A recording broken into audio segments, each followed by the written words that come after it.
The condoms fell out of Derek's briefcase like an accusation.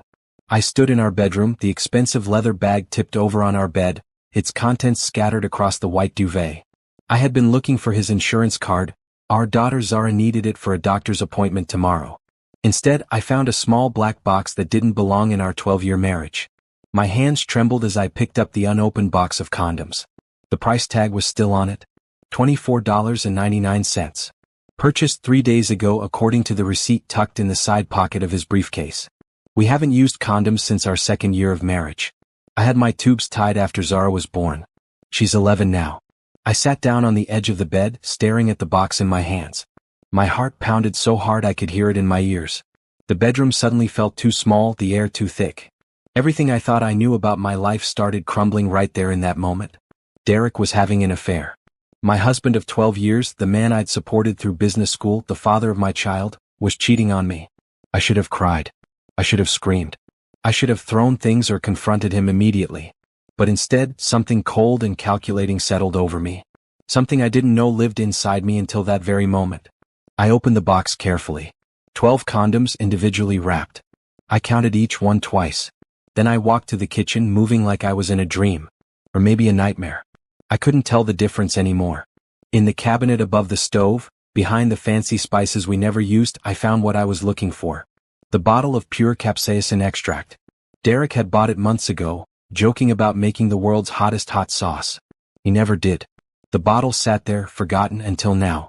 I filled a syringe from Zara's old medicine kit. My hands were steady. I felt nothing. No anger, no sadness, just a quiet determination. Back in the bedroom, I opened each condom wrapper carefully. So carefully. I injected a small amount of the pepper extract into each one, just enough. Then I resealed the wrappers with super glue, making sure they looked untouched. Perfect. Innocent. I placed the box back in his briefcase exactly where I'd found it, under his planner and some client files. Then I went downstairs and made myself tea. Earl Grey. 2 sugars. I sat at our kitchen table and waited for Derek to come home. He walked in at 7:15 just like always. Navy suit, red tie, that smile he saved for me and Zara. "Hey beautiful," he said, kissing my forehead. His lips felt like poison. "How was your day?" "Fine," I said. My voice didn't shake. "Dinner's almost ready. Zara's finishing homework upstairs." "Perfect. I'm starving." He loosened his tie and headed toward the stairs. "Just going to change real quick." I watched him go, carrying that briefcase. Carrying those condoms. Carrying 12 little time bombs I'd carefully prepared for him. "Derek," I called out. He turned. "I love you." He smiled. That lying smile. "Love you too, Liv." Dinner was normal. We talked about Zara's upcoming science fair project. Derek mentioned a big presentation at work next week. I nodded and smiled and passed the potatoes. We looked like the perfect family. The perfect lie. After Zara went to bed, Derek said he had to finish some work in his office. I didn't ask questions. I just cleaned the kitchen and went upstairs to read. At 10 o'clock he came into our bedroom. "I have to go into the office early tomorrow. Big client meeting." "On a Saturday?" I asked, not looking up from my book. "Yeah, you know how it is. Probably won't be back until evening." I knew how it was. I knew exactly how it was. "Okay," I said. "Be safe." He kissed my cheek and got into bed beside me. I felt his weight on the mattress and wondered how many other beds he'd been in lately. How many lies he'd told. How many times he'd come home to me smelling like someone else. I didn't sleep that night. I lay there in the dark, listening to Derek breathe and waited for tomorrow to come. Saturday morning arrived cold and gray. Derek was up at 6, showering and getting dressed like he really was going to work. He wore cologne. Too much cologne. "See you tonight," he said, grabbing his briefcase. "See you tonight," I echoed. The door closed. His car pulled out of the driveway. I got up and made coffee. Zara came down around 8, still in her pajamas. "Where's Dad?" "Work meeting," I said, pouring her orange juice. "On Saturday? That's weird." "Yeah," I agreed. "That's weird." We spent the day together, just the two of us. We baked cookies. We watched movies. We laughed. And the whole time I wondered when my phone would ring. When the call would come. It came at 2 in the morning. I was awake, still dressed, sitting in the living room in the dark. When my phone lit up with an unknown number, I knew. "Is this Olivia Parker?" a woman's voice asked. "Yes." "This is County General Hospital." Your husband Derek Parker is in our emergency room. You need to come right away. My heart didn't race. My hands didn't shake. I felt nothing but that cold calculation I discovered yesterday. I'll be right there, I said. I checked on Zara. Still sleeping. I called our neighbor, Mrs. Chen, who agreed to come stay with her. Then I drove to the hospital, taking my time, obeying every traffic light. The revenge had begun. The emergency room was bright and cold. Everything was white and silver and smelled like cleaning products and fear. I walked up to the desk. I'm Olivia Parker. My husband Derek was brought in. The nurse looked at me with something like pity, or maybe curiosity. I couldn't tell. Room 7. The doctor will be with you shortly. I found room 7. Through the small window in the door, I could see Derek on a bed, writhing in pain. A doctor and 2 nurses were with him. I pushed the door open. Mrs. Parker? A tall doctor with graying hair turned to me. I'm Dr. Harrison. What happened? I asked. My voice was calm. Too calm. Your husband came in about an hour ago with severe chemical burns. Very severe. In a very sensitive area. I blinked. I don't understand. Derek moaned on the bed. His face was red and sweaty. His eyes found mine, full of pain and something else. Shame. Fear. The burns are in his genital area, Dr. Harrison said quietly. We're treating him with pain medication and irrigation, but he's going to need to stay overnight for observation. How did this happen? I asked. The doctor looked uncomfortable. We're not entirely sure. Your husband said he was having relations with his wife, with you, when he suddenly felt an intense burning sensation. I kept my face blank. But I haven't seen Derek since yesterday morning. He was at work all day and evening. The room went very quiet. Derek made a choking sound. Liv, I can explain. Where were you really, Derek? I asked. My voice was ice. Mrs. Parker, Dr. Harrison said carefully, perhaps we should discuss this privately. No, I said. I want to know right now. Where were you? Before Derek could answer, there was a commotion outside the room. Raised voices. Then the door burst open. A woman rushed in. She was young, maybe 25, with long blonde hair and too much makeup that was now smeared from crying. She wore a short dress and high heels. Saturday work clothes. Derek, she cried. Oh my God, are you okay? I looked at her. Then at Derek. Then back at her. Who are you? I asked. The woman froze. Her eyes went wide as she really looked at me for the first time. I'm Brittany. Brittany, I repeated. The name tasted like ash. And how do you know my husband? Her face went pale. Your husband? But he said, she stopped, looking at Derek with horror. You said you were separated. You said you were getting divorced. I laughed. It wasn't a nice sound. Separated? We had dinner together last night. With our 11-year-old daughter. Brittany stumbled backward like I'd hit her. Daughter? You said you didn't have kids. You said. He lied, I said simply. About everything. Didn't you, Derek? Derek closed his eyes. Sweat poured down his face, though I couldn't tell if it was from pain or panic. Liv, please. Let me explain. Explain what? That you bought condoms 3 days ago? That you've been sleeping with your assistant? That you've been lying to both of us? Dr. Harrison cleared his throat. Perhaps everyone should step outside so we can treat our patient. I'm his wife, I said. I'm staying. And I'm his girlfriend. Brittany shouted. I turned to her slowly. Really looked at her. She was pretty in a generic way. Young. Probably impressed by Derek's suits and company car and all those lies about being successful and single. You're not his girlfriend, I told her. You're just a mistake he made. And now you both have to live with it. What does that mean? Brittany's voice shook. It means, I said calmly, that whatever happened to Derek tonight? He brought it on himself. Both of you did. Mrs. Parker, Dr. Harrison said firmly, I need you to step outside. Now. I looked at Derek one more time.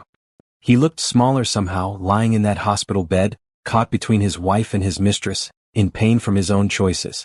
I'll be in the waiting room, I said. Take your time. I walked out, leaving Brittany crying in the doorway and Derek moaning in the bed. I sat in the waiting room and pulled out my phone. First, I took screenshots of everything. The time I was called. The hospital name. Then I started looking through Derek's phone records that I'd synced to my laptop weeks ago when he'd asked me to update his contacts. I hadn't thought anything of it then. Now I was glad I had access. Text after text to Brittany. Hundreds of them. Going back 6 months. Miss my girlfriend. Can't wait to see you this weekend. Soon I'll leave her and we can be together for real. Just need to get this promotion first, then I'm gone. Each message was a knife. But I didn't bleed. I just saved everything. Evidence. Proof. Ammunition. An hour passed. Then another. Finally, Dr. Harrison came out alone. Your husband is stable, he said. The burns are severe but treatable.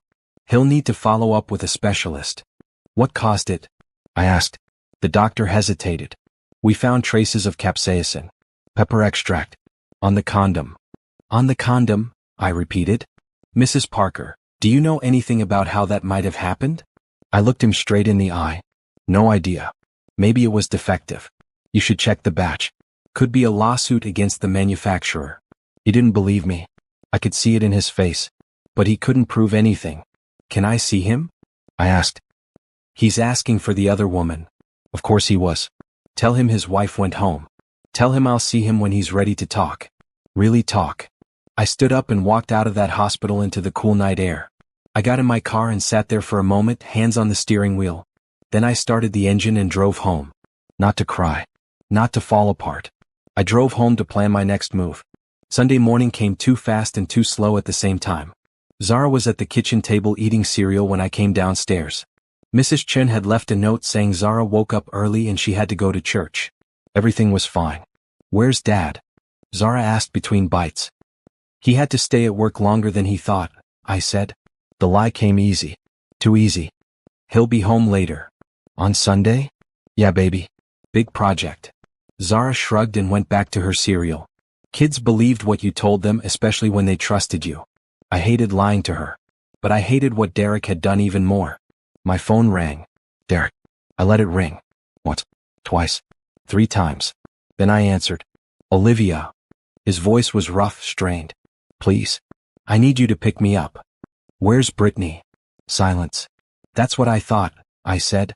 She left you there, didn't she? Young love isn't so strong when things get difficult. Liv, please. I'm sorry. I'm so sorry. For cheating? Or for getting caught? For everything. I made a mistake. A terrible mistake. But I need to come home. We need to talk. I looked at Zara happily eating her breakfast, unaware that her whole world was about to change. Fine, I said. I'll be there in 30 minutes. I hung up before he could say anything else. I dropped Zara at her best friend's house for a playdate. Then I drove to the hospital, taking the long way, thinking about everything. Derek was waiting in the discharge area, sitting in a wheelchair because walking hurt too much. He looked terrible. Gray skin, dark circles under his eyes, moving like every breath was pain. Good. Thank you for coming, he said as I wheeled him to the car. I didn't answer. The drive home was silent. Derek tried to talk twice, but I turned up the radio both times. He gave up. At home, I helped him inside and onto the couch. He moved like an old man. I'll get you water, I said. When I came back, he was crying. Real tears running down his face. Liv, I don't know what to say. Start with the truth, I said. All of it. How long? 6 months. 6 months. Half a year of lies. How did it start? She was new at the office. She paid attention to me. Made me feel young again, important. I know that sounds stupid. It sounds exactly like what it is, I interrupted. A cliché. A middle-aged man having a crisis with a younger woman. He flinched. It wasn't like that. Then what was it like, Derek? Explain it to me. I felt invisible here. You were always busy with Zara, your book club, your volunteer work. We stopped talking. Stopped connecting. Brittany made me feel seen. I stared at him. So this is my fault? Because I was raising our daughter and having a life? No. That's not what I mean. What did you tell her about me? About us? He looked away. I told her we were separated. That we were just waiting to make it official. You told her we didn't have kids. Yes. You told her you loved her. Yes. Each confession was a hammer blow. But I kept my face calm. What else did you lie about? Derek was quiet for so long I thought he wouldn't answer. Then, money. My stomach dropped. What about money? I've been using our joint account. For dinners, hotels, gifts. I thought I'd pay it back when I got my promotion. I pulled out my phone and opened our bank app. Started scrolling. Charges I hadn't paid attention to before suddenly made sense. Restaurants I'd never been to. Hotels in our own city. Jewelry stores. How much? My voice was deadly quiet. About 15,000. The room spun. $15,000? Our savings for Zara's college. I'll pay it back. The promotion is coming through next month. There is no paying it back, I said. There is no next month. There is no us anymore. Derek's face crumpled. Don't say that. Please. I made a mistake, but we can fix this. I'll go to counseling. I'll do anything. I love you. You don't love me, I said. Each word was clear, precise. You love what I do for you. You love having a wife at home while you play house with a mistress. You love having it both ways. That's not true. Did you use protection every time? I asked suddenly. He went pale. What? Simple question. Did you use a condom every time with Brittany? Yes, I did. I would never risk bringing something home to me? How thoughtful. I stood up. You need to pack a bag. You're not staying here. Live, please. Pack a bag. Where will I go? I don't care. Go to Brittany. Go to a hotel. Sleep in your car. I don't care. I can't drive. I can barely walk. I looked at him. This man I'd loved for 12 years. The father of my child. He looked pathetic. Broken. Part of me wanted to feel sorry for him. But I remembered all those text messages. All those lies. All that money he'd stolen from our daughter's future. Then call an Uber, I said. You have 30 minutes. I walked out of the room and went upstairs to our bedroom. His bedroom. I started throwing his clothes into suitcases. Shirts. Pants. Everything. I heard him on the phone downstairs calling someone. Begging from the sound of it. 20 minutes later, I dragged the suitcases down the stairs. Derek was still on the couch, phone in his hand, looking defeated. No one will take you? I asked. Brittany blocked my number. My brother is out of town. My friends. He trailed off. He didn't have close friends. He'd been too busy lying to everyone. There's a hotel 3 blocks away, I said. I'll drive you. Thank you, he whispered. I'm not doing it for you. I'm doing it so you're gone when Zara gets home. The drive took 5 minutes. I pulled up to the hotel entrance. Liv, he said as I unloaded his bags. I really am sorry. So am I said. I'm sorry I wasted 12 years on you. I got back in the car and drove away. In the rearview mirror, I watched him standing there on the sidewalk, surrounded by luggage, alone. It was the last time I looked back. Monday morning, I woke up early and started working. Zara had asked about her dad last night. I told her he had to stay at a hotel near his office because of work. The lie stuck in my throat, but I needed time to figure out how to tell her the truth. How do you explain to an 11-year-old that her father is a cheater and a liar? I dropped her at school and went straight to our home office. Derek's office, really. He used it more than I did. I started with his filing cabinet. Unlocked. Trusting. Or arrogant. Bank statements going back 3 years. I spread them out on the desk and highlighted every charge I didn't recognize. There were hundreds. Restaurants. Hotels.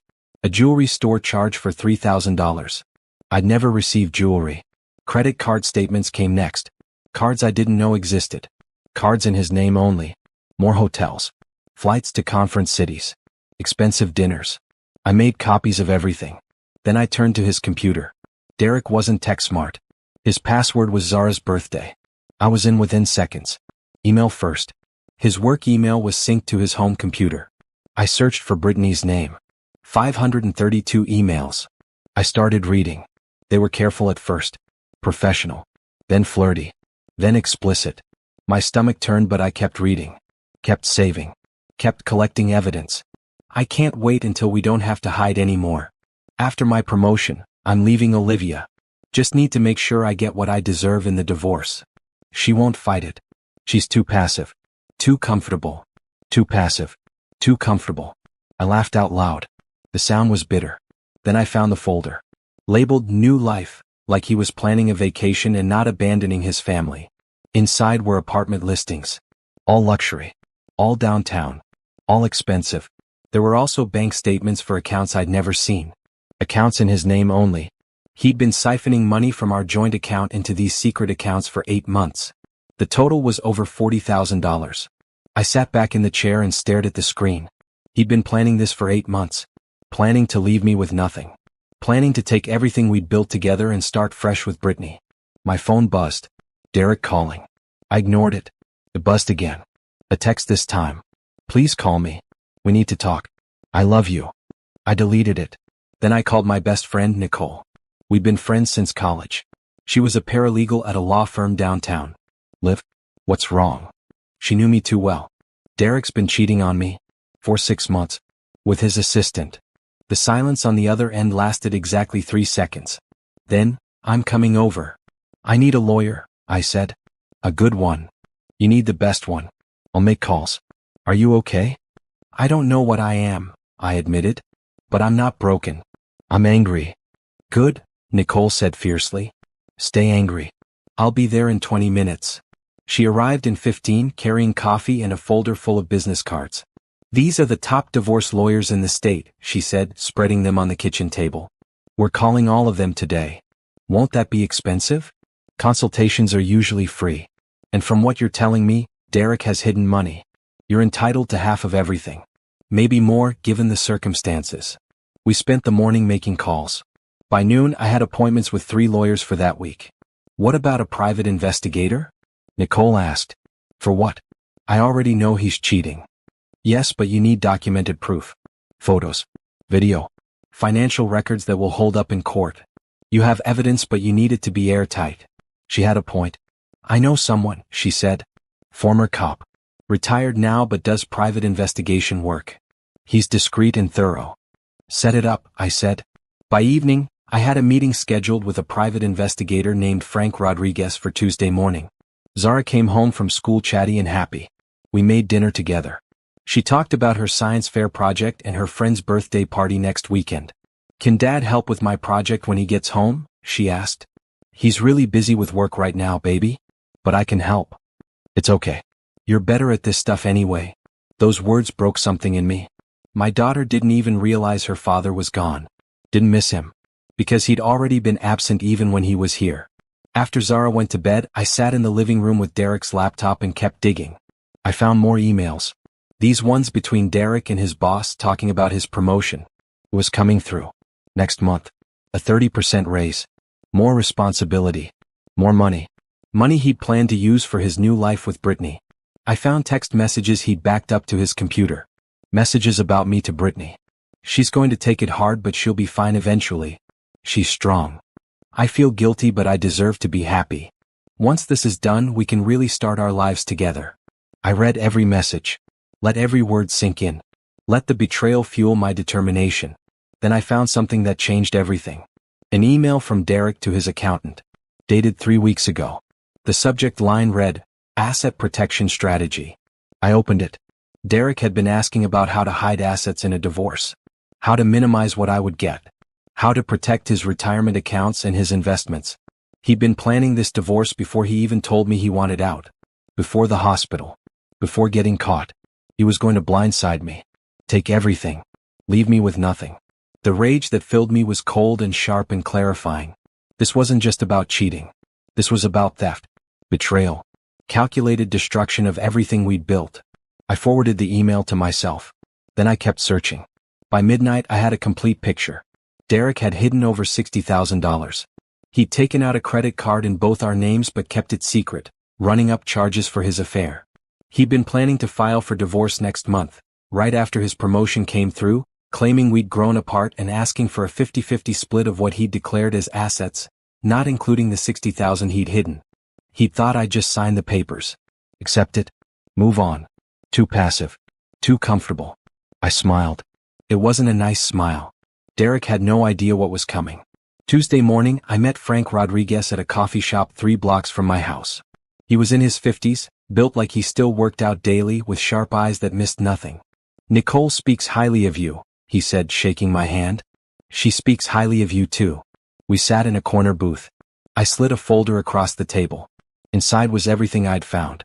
Copies of bank statements, emails, text messages, credit card statements. Evidence of the affair, the hidden money, the planned divorce. Frank took his time reading through it all. His expression never changed. This is thorough, he finally said. I was motivated. I can see that. What do you want from me? More evidence. Photos of them together. Documentation of where he's been spending money. Anything that will help in divorce court. That's easy enough. What else? I want to know everything about her. Brittany. Where she lives, what she does, if she has any skeletons in her closet. Planning something? Frank asked. Planning to protect myself, I corrected. And my daughter. Frank nodded slowly. I'll need a retainer. 2,000 covers the first week of surveillance. I'd prepared for this. I'd opened a new bank account in just my name yesterday and transferred half of what was left in our joint account. Derek would have a fit when he found out. I didn't care. I wrote the check. One more thing, I said. My husband works for Hartman Industries. I have reason to believe he's been misusing company funds. Taking clients to dinners but claiming his girlfriend as business associates. Hotels for affairs charged as business travel. Frank's eyebrows rose. That's fraud. Yes. If I find evidence of that, I'm legally required to report it. I understand. You're not playing around, are you? He tried to destroy my life, I said. I'm just returning the favor. Frank left with the folder and my check. I felt lighter somehow. Like I'd taken a step toward something. Not closure. Not yet. But justice. My first lawyer appointment was that afternoon. Patricia Kane was 53, elegant, and had a reputation for destroying husbands in court. Tell me everything, she said. I did. The affair, the money, the hospital, all of it. Patricia took notes, her face impassive. When I finished, she set down her pen. This is a strong case, she said. Very strong.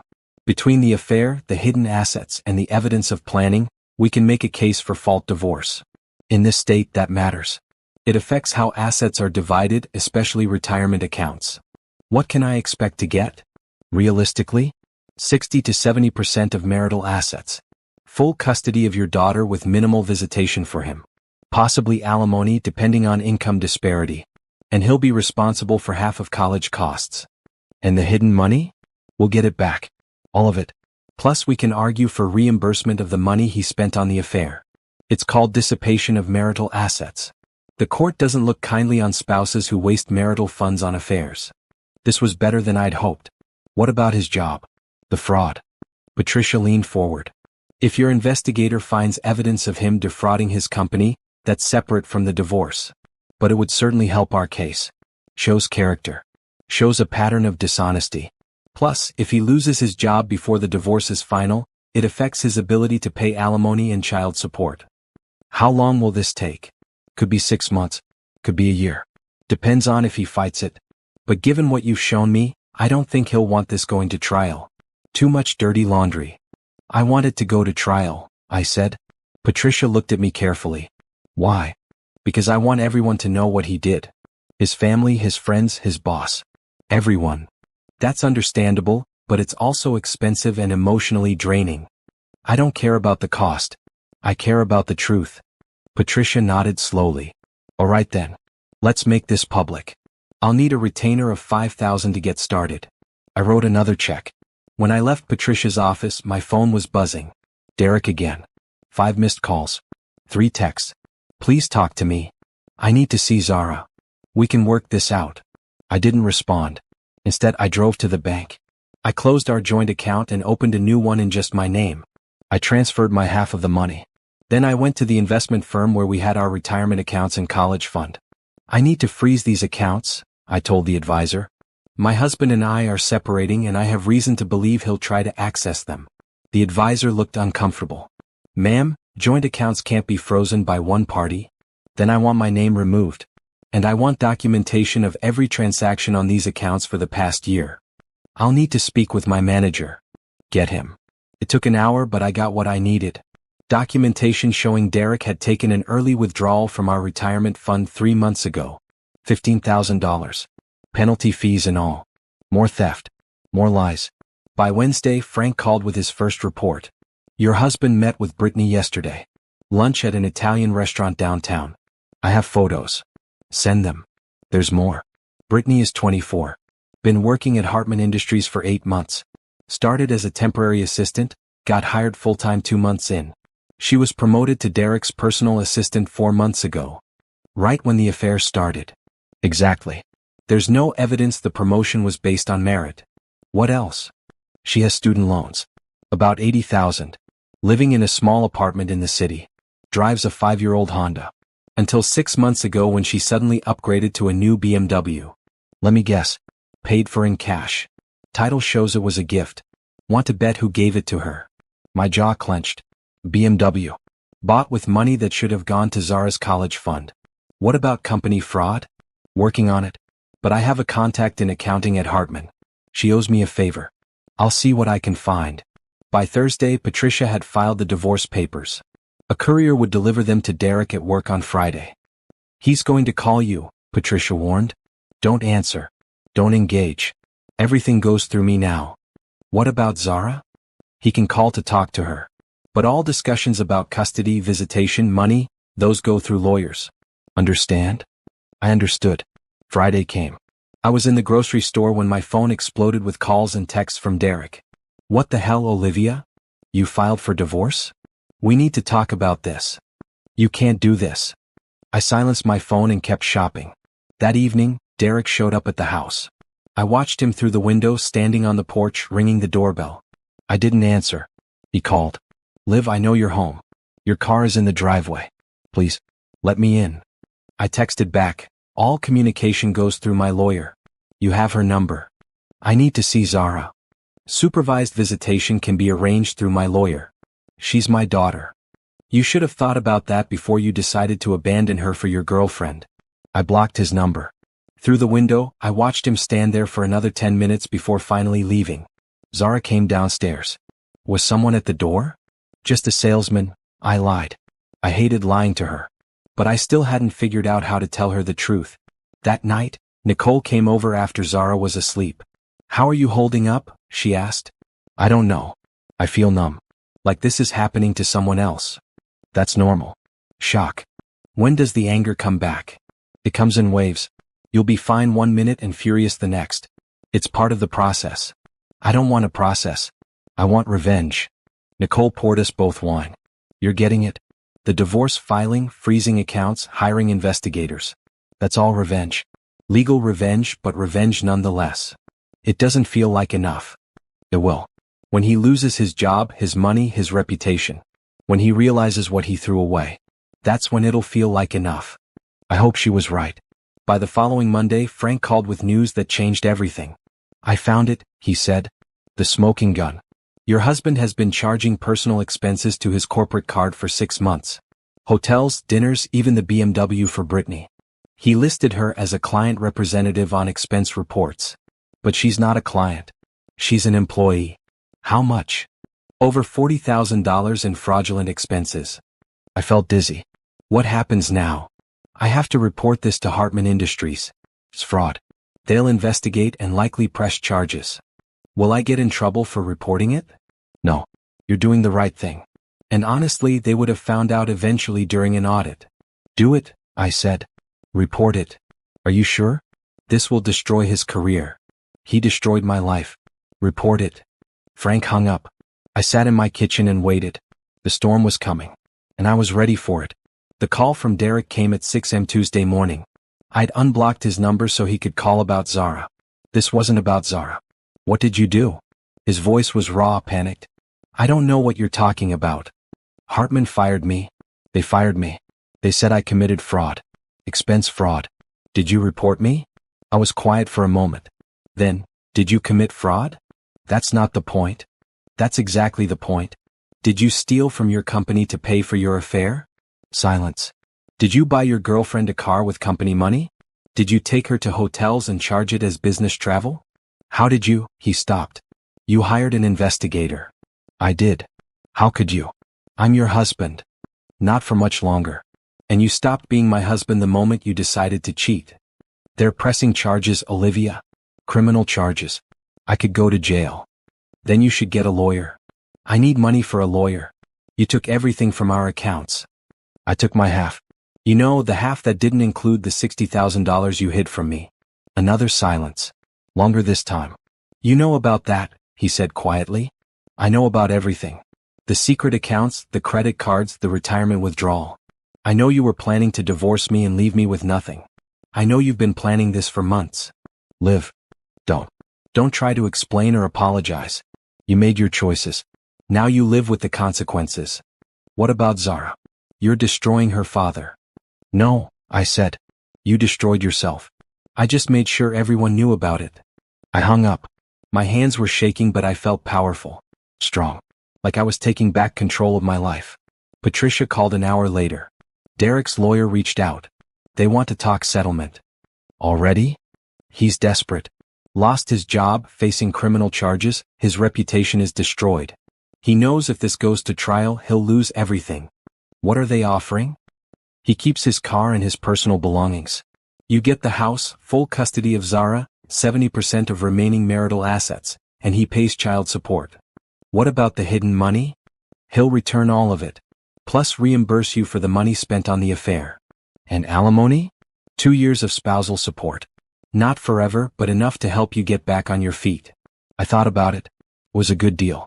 Better than I'd expected. I want one more thing, I said. What? I want it in writing that he admits to the affair and the financial deception. Part of the divorce record.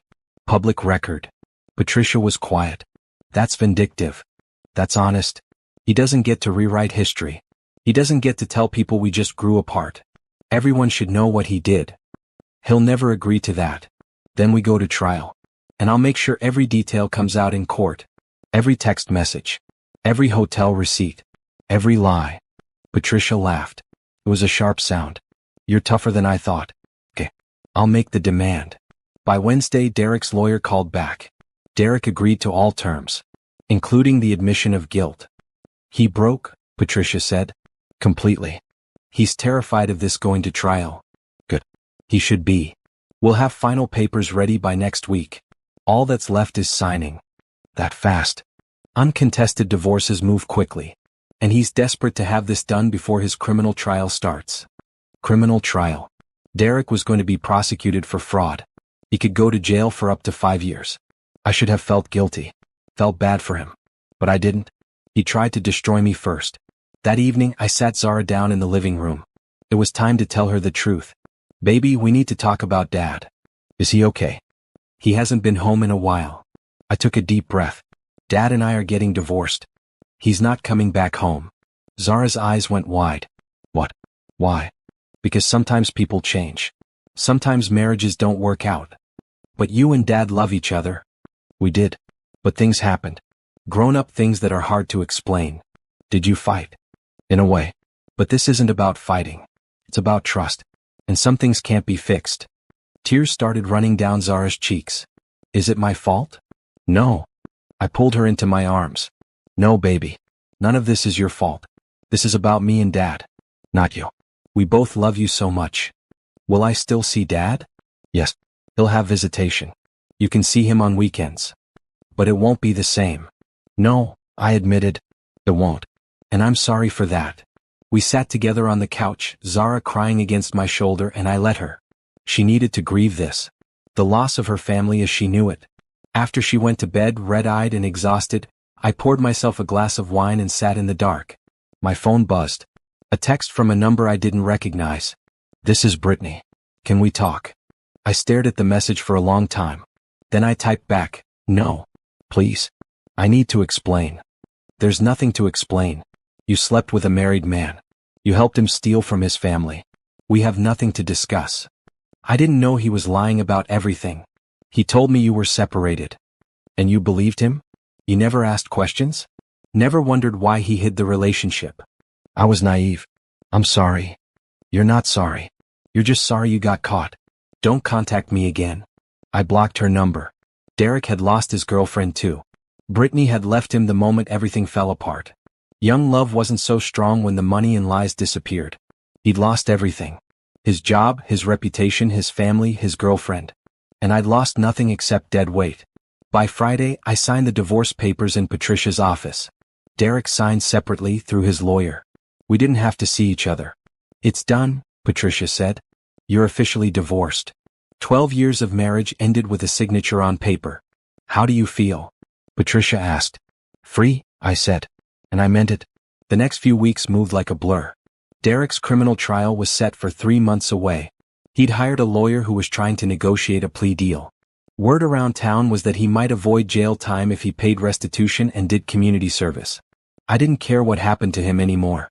He wasn't my problem. The house felt different without him. Lighter. Cleaner. Like a weight had been lifted from every room. Zara was adjusting slowly.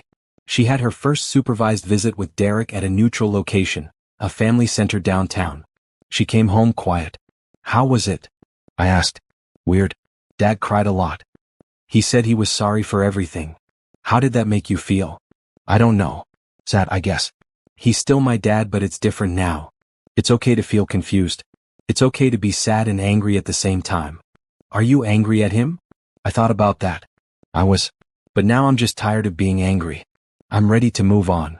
Me too, Zara said. We ordered pizza and watched movies that night, just the two of us. Our new normal. Frank called the following week with an update. Thought you'd want to know, Brittany quit Hartman Industries. Where'd she go? Different company across town. Lower paying position. Word is she couldn't handle the gossip and the looks. What about Derek? Working at a small firm now. Sales position. Making about 40% of what he used to make. Living in a one-bedroom apartment in a bad part of town. The old me would have felt sorry for him. The new me just felt satisfied. Thanks for the update, Frank. You need anything else from me? No. I think we're done. For what it's worth, you handled this better than most people would have. You should be proud. I smiled. I am. After I hung up, I looked around my house. My house now, legally. Derek's name was off the deed. I'd been thinking about what to do next. I had the settlement money. I had alimony for 2 years. I had child support. But I didn't want to just survive. I wanted to thrive. I pulled out my laptop and started researching business ideas. Before Derek, before marriage, I'd been working on my MBA. I'd quit when I got pregnant with Zara, planning to go back later. Later never came. But maybe now was the time. I found a program, online classes, flexible schedule. Perfect for a single mom. I enrolled that day. Then I started thinking about something I'd always wanted to do. Event planning. I loved organizing things, creating beautiful spaces, making people happy. I'd done it for friends and family for years. Birthday parties, baby showers, small gatherings. Why not do it professionally? By the end of the week, I'd registered a business name. New Beginnings Event Planning. It felt appropriate. Nicole was thrilled when I told her. This is perfect for you. You're so good at this stuff. You have to be my first client. Done. I need help planning my sister's bridal shower anyway. My first official client. I got to work immediately, planning every detail, choosing themes and decorations and menus. The shower was beautiful. Elegant. Perfect. Nicole's sister cried happy tears and hugged me tight. You should do this for a living, she said. I'm trying to, I told her. She referred 3 friends. Those friends referred more. Within a month I had 6 events booked. Word spread fast. The woman who'd outsmarted her cheating husband and started a business. People loved a good revenge success story. I hired an assistant by month 2. Kayla, a recent college grad with energy and ideas. We worked well together. By month 3 we had 15 events booked and a waiting list. My online classes were going well too. I was rediscovering my love of business strategy and marketing. I felt sharp again. Engaged. Alive. Zara noticed. Mom, you're smiling more. Am I? Yeah. You're different now. Happier. I am happier, I realized. Derek continued his visits with Zara every other weekend. Supervised at first, then unsupervised once he proved he was stable. She'd come home and tell me about their time together. Dad's apartment is small. Dad says he misses us. Dad asked if you were dating anyone. That last one made me laugh. What did you tell him? That it's none of his business. Smart girl. Truth was, I wasn't dating. I wasn't even thinking about it. I was too busy building my new life. Nicole tried to set me up a few times. Just coffee. Just meet him. I'm not ready. It's been 4 months. So, there's no timeline for this. She backed off, but I could tell she worried I was closing myself off. Maybe I was. But I didn't feel closed off. I felt focused. I ran into Brittany one day at the grocery store. We saw each other across the produce section. She froze. I kept shopping. She approached me near the bananas. Olivia. Hi. Hello. My voice was neutral. I wanted to say I'm sorry. For everything. I looked at her. Really looked at her. She seemed smaller somehow. Younger. Less confident. Okay, I said. Okay. You apologized. I heard you. Is there something else? I wanted you to know Derek lied to me too. About a lot of things. I know he did. He said he loved me. That we'd be together. He said a lot of things to a lot of people. Most of them were lies. Brittany's eyes filled with tears. I lost everything too. My job, my reputation, my relationship. And I lost 12 years of my life to a cheating husband who tried to steal from me and my daughter. We're not the same. I know. She trailed off. What do you want from me, Brittany? Forgiveness? I don't have that to give you. Understanding? I don't care enough about you to try. I guess I wanted to not feel like the villain. Then you shouldn't have slept with someone else's husband. I put bananas in my cart and walked away. I didn't look back. Didn't feel guilty. Didn't feel anything really except mild annoyance that she'd interrupted my shopping. That night I realized something. I'd let go. Not of the anger completely, I don't think that ever fully goes away. But of the pain. The betrayal. The hurt. I'd let go of Derek completely. He was just Zara's father now. Not my ex. Not my problem. Just someone I used to know. And that felt like freedom. 6 months after the divorce, my business was booming. New Beginnings event planning had grown from me and Kayla to a team of 5. We'd done over 40 events, weddings, corporate parties, baby showers, charity galas.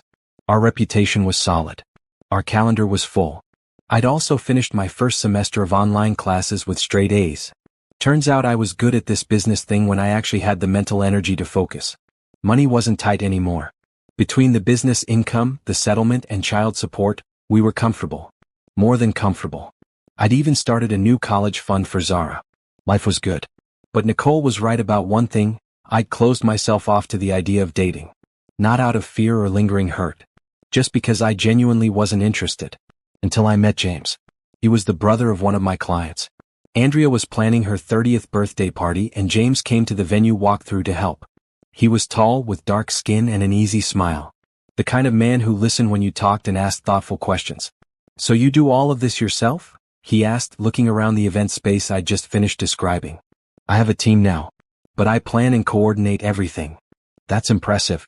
You must have to juggle a lot. I'm good at juggling. He laughed. I bet you are. We kept running into each other. He'd stop by his sister's planning meetings. Show up to help with setup. Always friendly, never pushy. After Andrea's party, which was a huge success, he asked me out. Coffee, he said. Just to say thank you for making my sister's night perfect. I hesitated. Just coffee, he repeated. No pressure. I promise I'm not a serial killer or anything. I laughed despite myself. Okay. Coffee. We met at a small cafe near my office. I'd been nervous getting ready, which annoyed me. It was just coffee. But sitting across from James, talking and laughing, I realized how long it had been since I'd connected with another adult like this.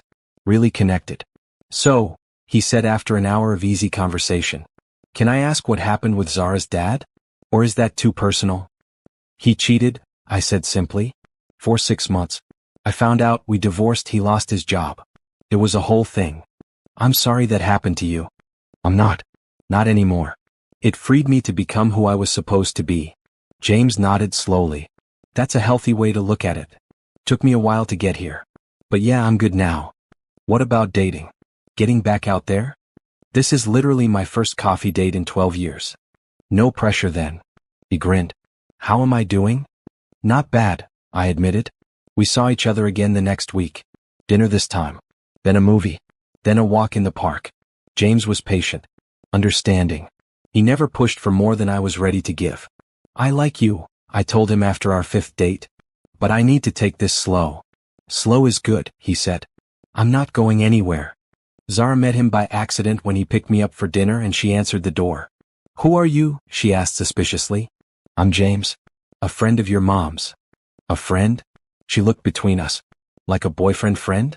Zara? I was mortified. James just laughed. Something like that. Is that okay with you?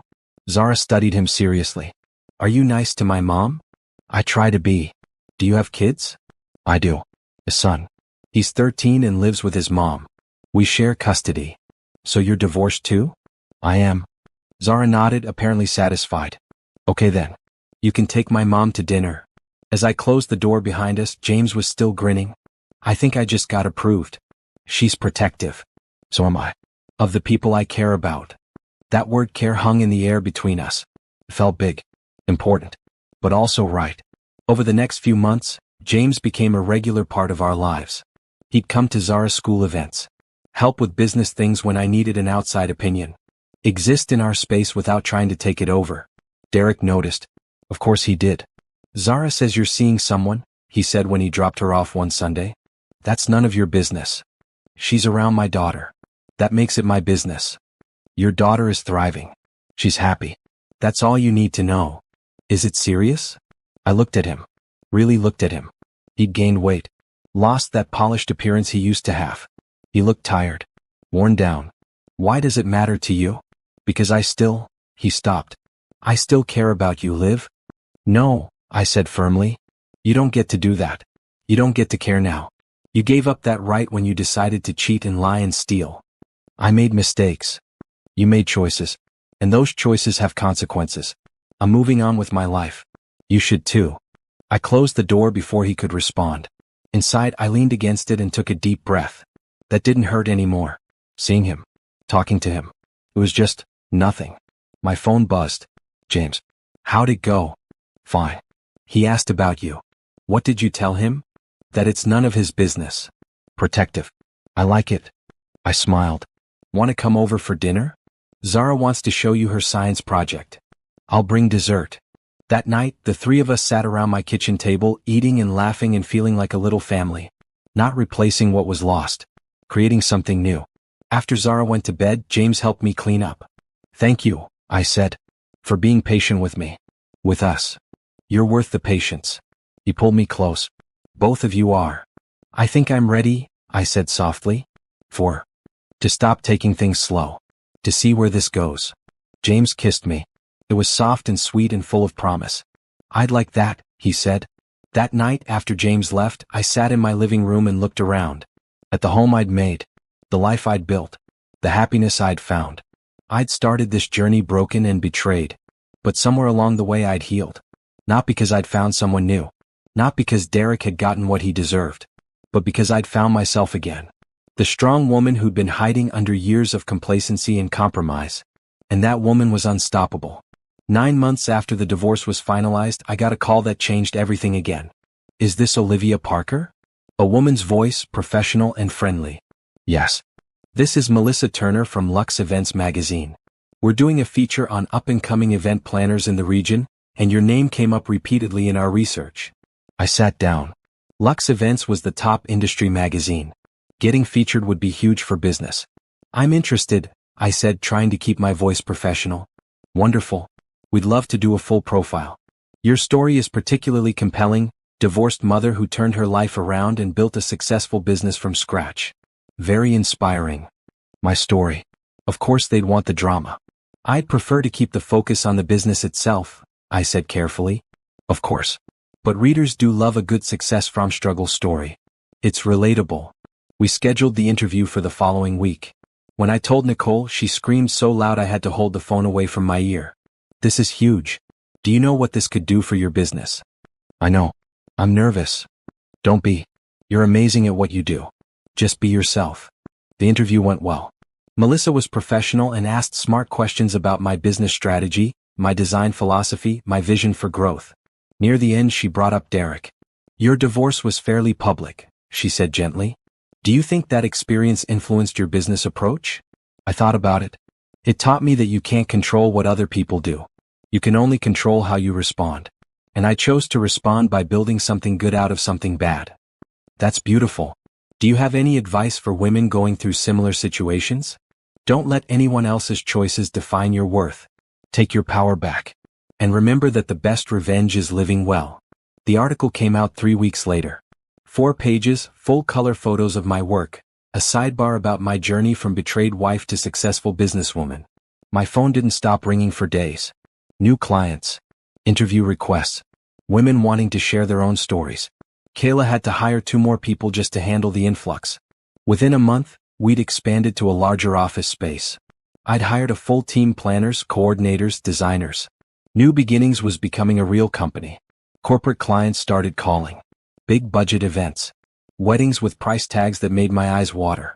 You're going to need to raise your rates, Nicole advised. You're too busy. Price yourself accordingly. She was right. I doubled my rates. Still got booked solid.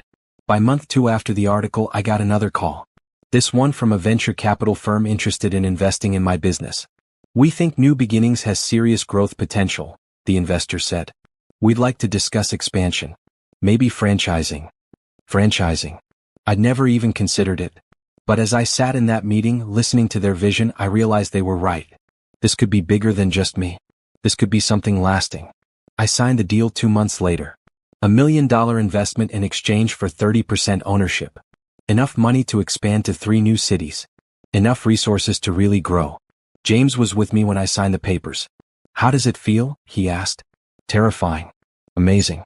Like I'm jumping off a cliff and flying at the same time. You're going to be incredible. The expansion was intense. I traveled constantly, setting up new offices, training new teams, establishing the brand. Kayla ran the original office like a boss. Zara adapted.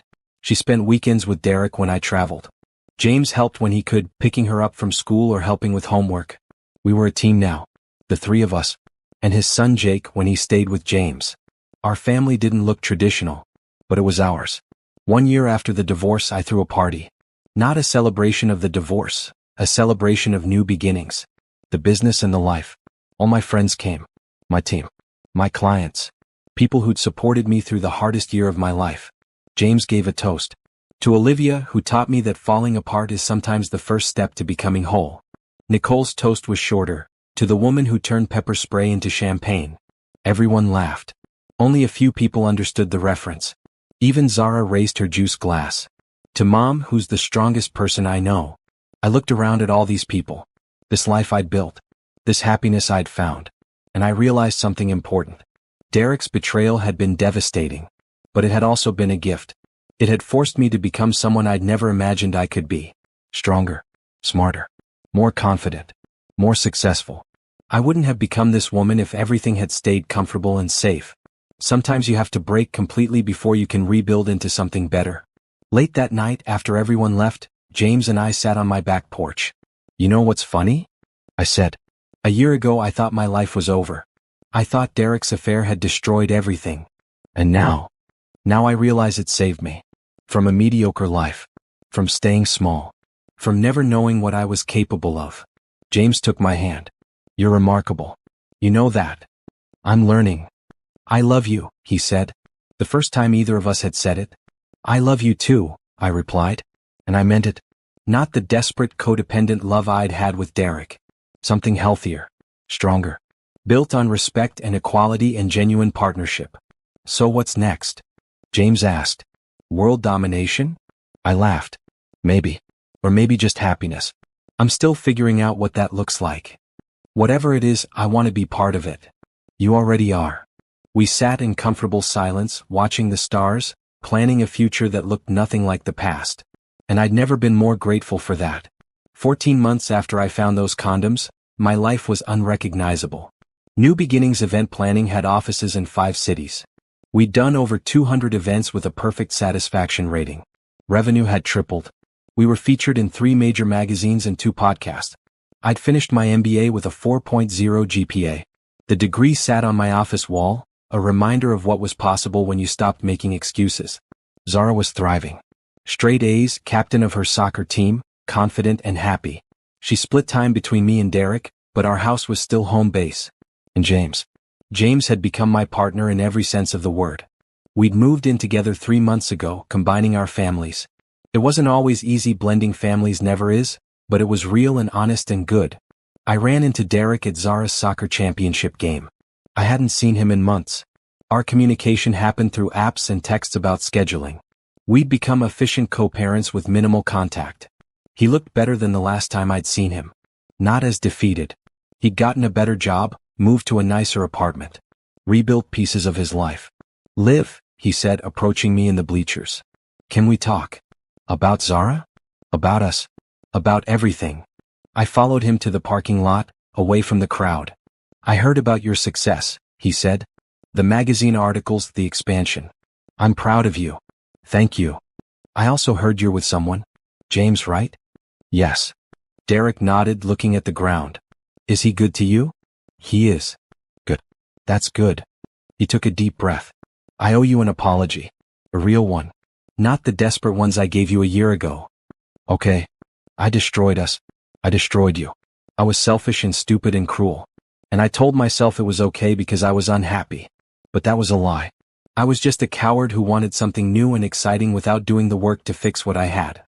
I waited. There was more. You deserved better than what I gave you. You deserved honesty and respect and partnership.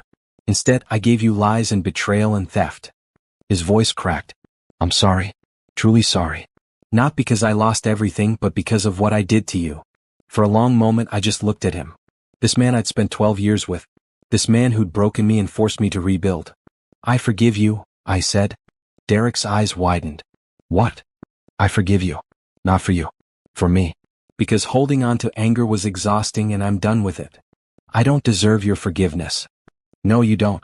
But I deserve peace. And forgiveness gave me that. I still love you, he whispered. No, you don't. You love who I was, the woman who made life easy for you. That woman is gone. And honestly, she needed to go. The woman you are now is incredible. I know. And I got here because you forced me to. So in a weird way, thank you. Derek looked confused. Thank you? If you hadn't cheated, I'd still be coasting through life. Comfortable but small. Unfulfilled but safe. You blew that up. And it hurt like hell. But it also freed me. I'm glad you're happy, he said, and he seemed to mean it. Even if I'm not part of it. You'll always be part of Zara's life. That's enough. Is it weird that I'm jealous? Of James? A little. But also understandable. Does he know how lucky he is? I remind him daily. I smiled. We should get back. Game's about to start. We walked back to the field together. Not as a couple. As two people who'd survived a war and come out different on the other side. Zara scored the winning goal. Both Derek and I cheered. James hugged me when it was over. Jake high-fived Zara. We took photos together, our new, blended, complicated family. Derek stood to the side, taking his own photos of Zara. He wasn't part of this new life. But he'd been necessary to create it. After the game, we all went out for pizza. Derek went home alone. And I felt nothing but compassion for him. No anger. No bitterness. Just hope that he'd find his own path to happiness. That night, back at our house, James and I sat on the couch while the kids did homework upstairs. I saw you talking to Derek, he said. He apologized. Really apologized. How did that feel? Good. Freeing. Like closing a chapter. Are we starting a new chapter? He asked, pulling a small box from his pocket. My heart stopped. I know it's fast, James said quickly. And I know you've been through hell. But I also know that I want to spend my life with you. Making you happy. Building something real. So, he opened the box. A simple diamond ring sparkled inside.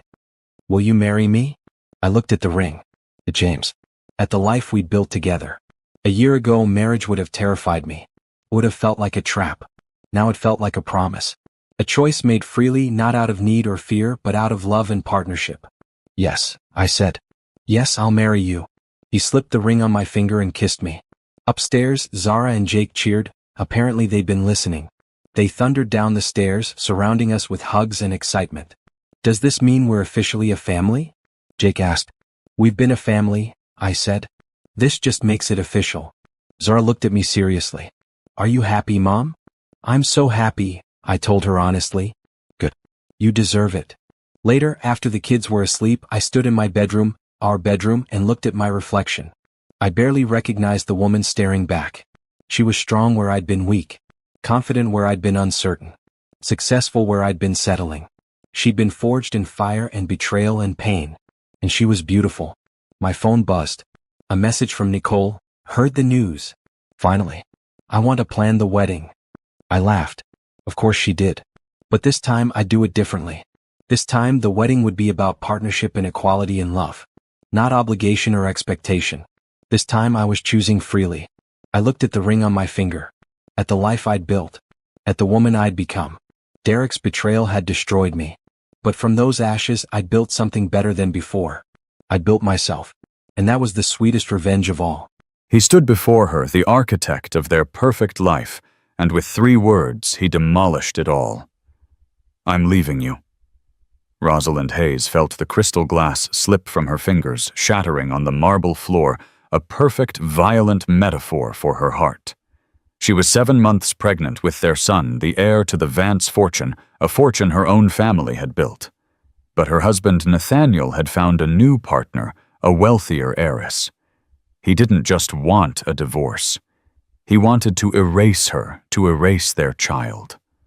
Cast out and penniless, she found an ally in the one man Nathaniel feared most, his ruthless rival, Gideon Blackwood. This isn't just a story of betrayal.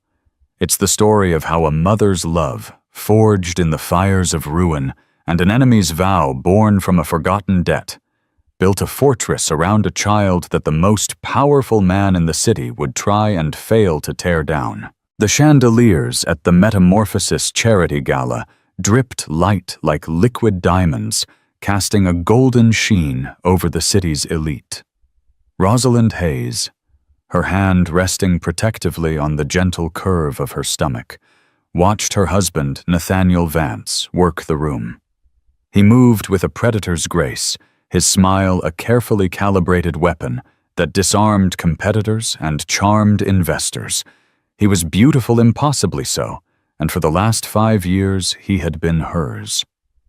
Their life was a masterpiece of curated perfection. The sprawling penthouse overlooking Central Park, the weekends in the Hamptons, the closets filled with bespoke suits and haute couture gowns, it was all part of the Vance brand, a brand built on Nathaniel's sharp intellect and the solid old money foundation of Rosalind's family, the Hayeses. Her father had seen Nathaniel's ambition as a perfect match for the family's legacy. He had mentored the boy from the wrong side of the tracks, given him the capital to start.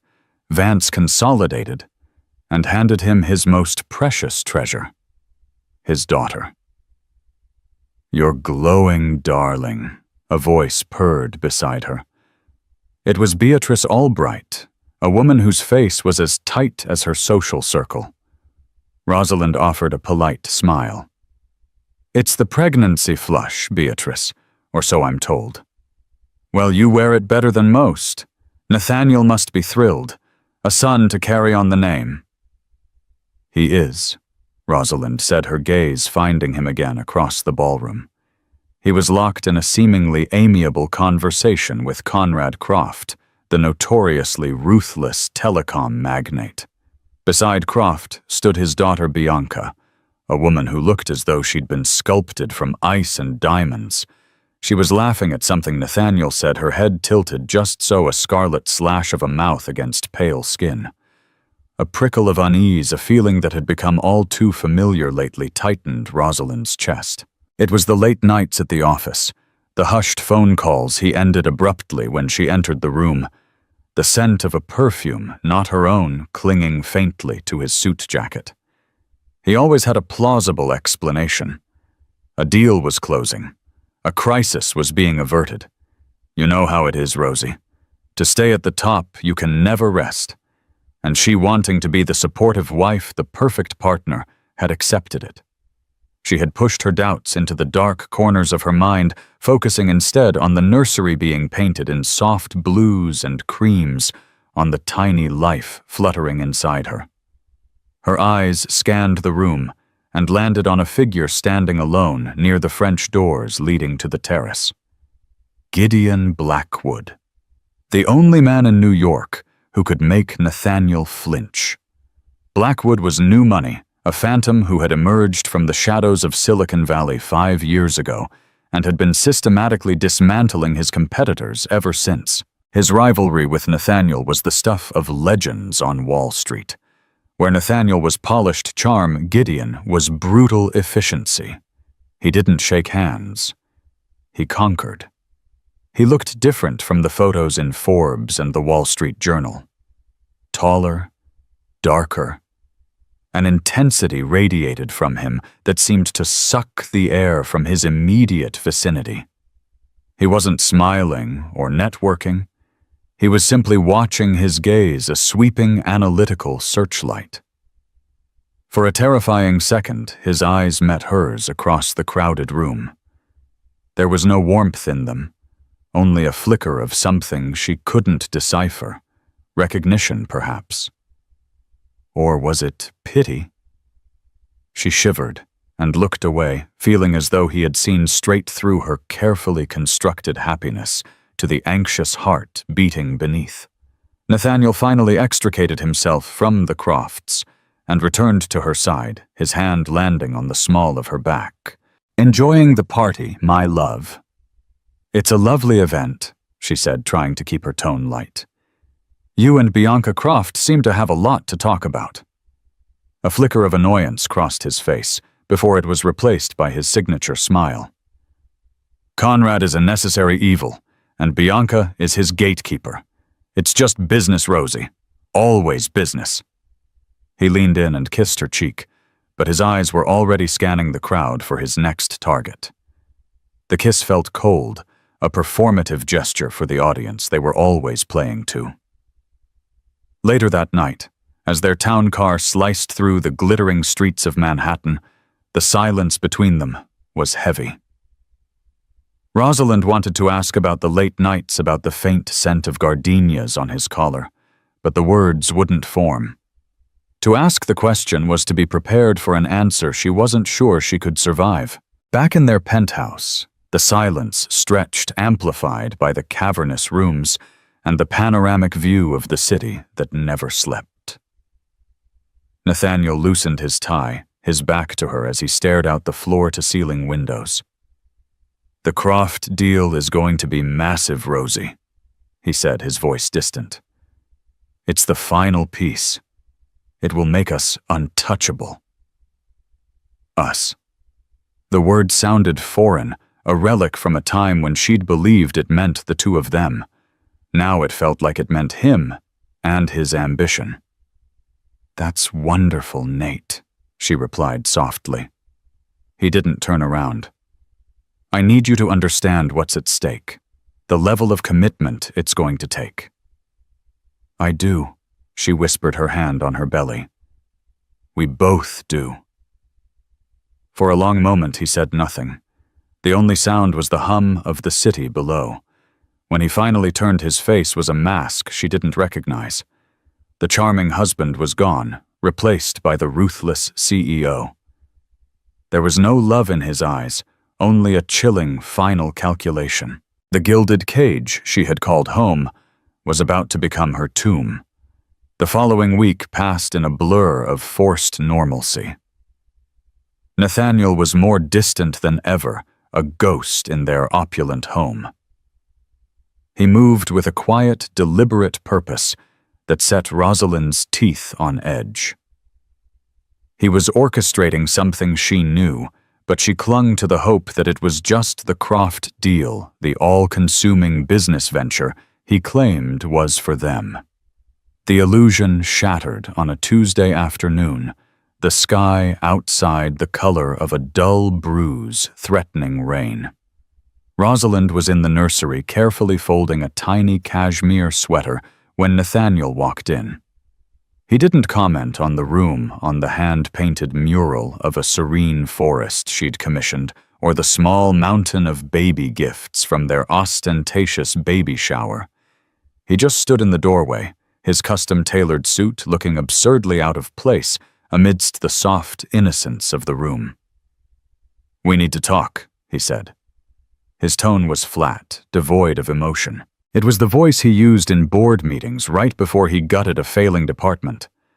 A cold dread washed over her. "Okay," she said, her hand stilling on the sweater. "Is something wrong with the deal?" "The deal is fine. The deal is perfect." He walked further into the room, his expensive leather shoes silent on the plush carpet. He stopped by the crib, running a hand over the smooth, polished wood. All of this, it's a complication." "A complication?" Rosalind's voice was a faint whisper. "Nate, this is our son's room. Our baby." He finally looked at her, and his eyes were as gray and cold as the storm gathering outside. "I'm leaving you, Rosalind." The words didn't register at first. They were just sounds disconnected from meaning. She stared at him, waiting for the punchline, for the cruel joke to end. But his expression remained unchanged, a mask of grim finality. "What? I'm leaving you," he repeated, clipping each word with brutal precision. "I've filed for divorce. My lawyer will be in touch with yours." Rosalind felt the strength drain from her legs, and she gripped the changing table for support. The room began to swim. For who is it? Bianca Croft. The name tasted like poison on her tongue. He had the decency to look away, his gaze falling on the cityscape beyond the window. Bianca and I are getting married. Her father has made me a full partner in Croft Telecom. This merger, it's not just business, Rosalind. It's a dynasty. The sheer audacity of it, the cold, transactional nature of his betrayal stole her breath. He was trading their family for a better business deal. A dynasty. What about our family? What about your son?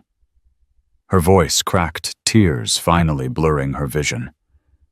The baby changes things, he said, turning back to her. His face was set, resolute.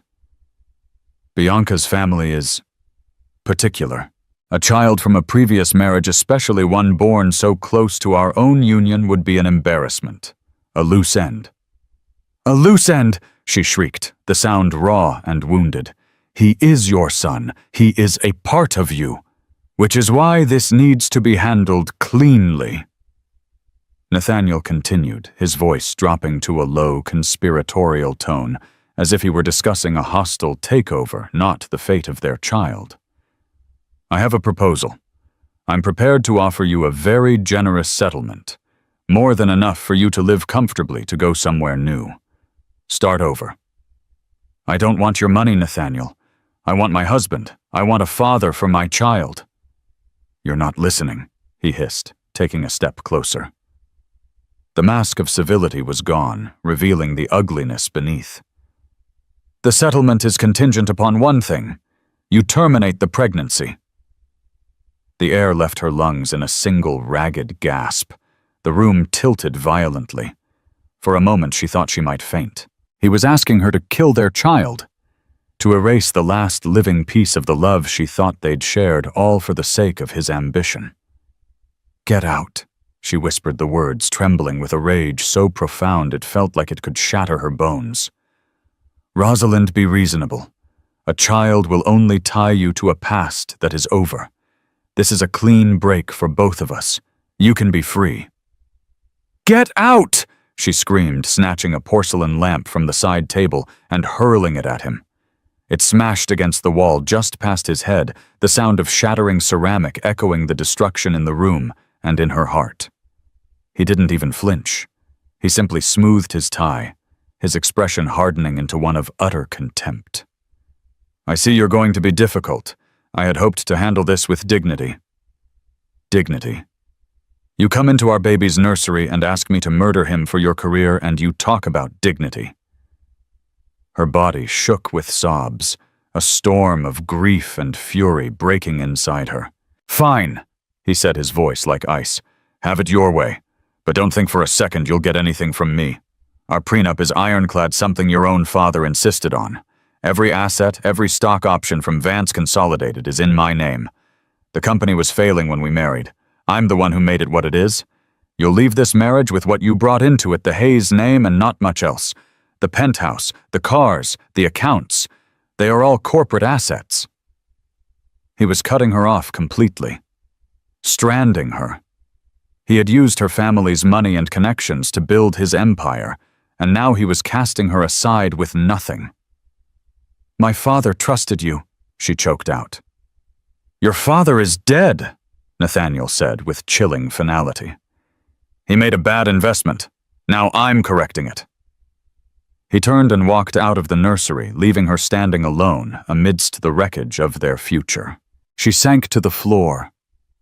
Her hands wrapped around her belly, the tiny, innocent life within her, the only real thing left in a world that had just been stripped of all its truth and beauty. The rain finally broke outside, lashing against the windows, as Rosalind Hayes sat on the floor of a room built for a son, who would now never know his father, and wept. The days that followed were a masterclass in systematic cruelty. Nathaniel, true to his word, moved with the swift, impersonal efficiency of a corporate raider dismantling a company.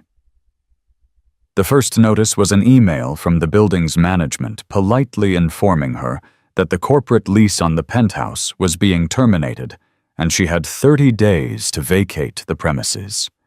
The joint bank accounts were frozen, then emptied. The credit cards were declined. The black town car and its driver disappeared. Her world, once a boundless horizon of privilege, shrank to the size of a few cardboard boxes. The society friends who had toasted her at her baby shower now averted their gazes at the few places she still frequented, their whispers following her like a chill wind. She was no longer Rosalind Hayes Vance, the elegant wife of a titan. She was a scandal, a cautionary tale, a woman scorned, and worse, a woman who had been rendered poor. In their world, poverty was the only unforgivable sin. She packed the nursery herself, each tiny outfit and soft blanket a fresh stab to her heart. She was a ghost, haunting the shell of her own life, surrounded by objects that no longer belonged to her. The city she had once considered her kingdom now felt alien and hostile. Every skyscraper seemed to mock her, a monument to the power and wealth that had been stolen from her. Her lawyer, a kind but weary man named Mr. Peterson, who had served her family for 40 years, laid out the grim reality. The prenuptial agreement is a fortress, Rosalind. Your father helped draft it to protect the family assets should the marriage fail. The irony is that Nathaniel has twisted it. He's argued successfully that because he absorbed Hayes Industries into Vance Consolidated and then grew the company exponentially, all assets are now considered his creation. Your father's original investment is a pittance compared to the company's current valuation. So, I get nothing, she asked, her voice hollow. He's legally obligated to provide child support once the baby is born, Mr. Peterson said, a small mercy in a sea of devastation. But Nathaniel is already laying the groundwork to fight for sole custody, claiming you are emotionally unstable and financially incapable of caring for a child. The cruelty was breathtaking. He wouldn't help her, but he would use her desperation against her to steal their son. With the small amount of money she had in a personal account from before the marriage, she rented a small one-bedroom apartment in a dreary part of Brooklyn, a world away from the gleaming spires of Manhattan. The air was thick with the smell of exhaust fumes and street food. The sirens at night replaced the gentle hum of the penthouse's climate control. It was a humbling, terrifying freefall.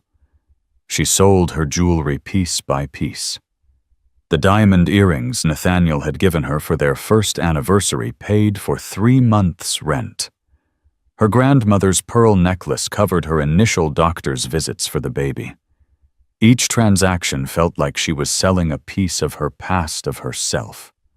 One rainy afternoon, heavily pregnant and emotionally exhausted, she stood in a crowded grocery store, her items on the conveyor belt.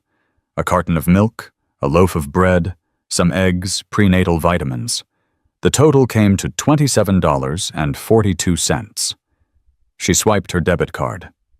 Declined. A hot flush of shame crept up her neck. She tried again. Declined. The account was empty. She had miscalculated. "Ma'am," the cashier asked, her voice edged with impatience. The people in line behind her began to murmur. Rosalind's eyes filled with tears. She fumbled in her purse, her hands shaking, searching for a few stray dollar bills she knew weren't there. She was forced to leave the groceries on the counter, murmuring an apology as she fled the store, the sympathetic and judgmental stares of strangers burning into her back. She walked for blocks in the rain, not caring that she was soaked to the bone, the feeling of utter and complete humiliation, a cold, hard knot in her stomach. She was going to bring a child into this world, and she couldn't even afford to buy milk. That night, she sat in the dark in her small, unfamiliar apartment, the sounds of the city an oppressive roar. The eviction notice for the penthouse had arrived that morning, a cold official document marking the final end of her old life. She was utterly alone, stripped of her identity, her security, and her dignity. She had reached the bottom. The fall was complete. She held her belly, the baby's gentle kicks a reminder of the one thing Nathaniel could not take from her. He was all she had left. As despair threatened to swallow her whole, she made a silent promise to the son she had not yet met. I will not let him break us. I will find a way. But as she stared out at the rain-streaked window for the first time in her life, she had no idea how. 3 weeks before her due date, the final eviction notice arrived. It was a stark, red-lettered warning taped to her apartment door, a public declaration of her failure. Panic, cold and sharp, seized her. She had nowhere to go. Her remaining funds were nearly depleted, and the prospect of finding a new apartment in her condition with no income and no references was impossible. She spent the morning on the phone calling shelters, her voice thick with shame. They were all full. As she sat on her worn sofa, the terrifying reality of giving birth on the streets closing in on her, there was a sharp knock on the door. Her heart leaped, assuming it was the landlord or a city marshal. She ignored it, hoping they would go away. The knock came again, louder this time, more insistent. With a heavy sigh, she heaved herself to her feet and shuffled to the door, peering through the peephole. A man in a dark, impeccably tailored suit stood in the dingy hallway. For a moment she didn't recognize him. Then her blood ran cold. It was Gideon Blackwood. Her mind raced. What was he doing here? How had he found her? Was this some new cruel game of Nathaniel's sending his arch-rival to gloat at her ruin? Her protective instincts flared, and she undid the latch, opening the door only a few inches. "What do you want?" she demanded, her voice stronger than she felt. Gideon Blackwood's eyes, the same intense, analytical eyes she remembered from the gala, took in her appearance.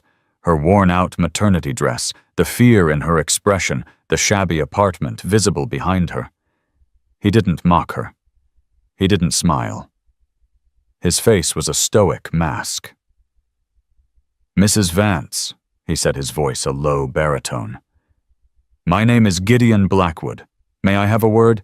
"It's Hayes," she corrected him sharply. "And I have nothing to say to you. You're a friend of my husband's." "Your ex-husband," he clarified, a subtle but significant distinction. "And Nathaniel Vance and I are not, nor have we ever been friends. Quite the opposite." He paused. "I'm here because of your father, Robert Hayes." The mention of her father dead for 3 years now was a shock that momentarily disarmed her. "My father." "He was my mentor," Gideon said simply. "When I was 19 with nothing but a half-baked business plan for a software company, he saw something in me. He gave me a small seed investment, not from his company, but from his own pocket. He made me promise to never mention it to build my own name. That investment was the foundation of everything I have today. I owe him a debt I can never truly repay." Rosalind stared at him speechless. Her father had a knack for finding and nurturing young talent, but he had never mentioned Gideon Blackwood. This man, this corporate titan feared by all, was a product of her father's quiet generosity. "I've been following what Nathaniel has done to you." Gideon continued, his gaze unwavering. "What he's doing is not just immoral, it's a desecration of your father's legacy. Robert Hayes built his company on integrity. Vance is destroying it with greed, and he is trying to destroy his son." "Why are you here?" she asked again, her voice softer this time. "I'm here to offer you a proposition," he said. "I want to help you. Not out of pity, but out of a sense of honor to the man who helped me. I know you're facing eviction. I know your funds are gone. I know Vance plans to sue you for custody the moment the child is born. Rosalind leaned against the doorframe, the weight of her pregnancy suddenly immense. What kind of proposition? I own a secluded estate in upstate New York, fully staffed and secure. You can live there for as long as you need. You will have the best medical care, financial stability, everything you and your child require. You will want for nothing.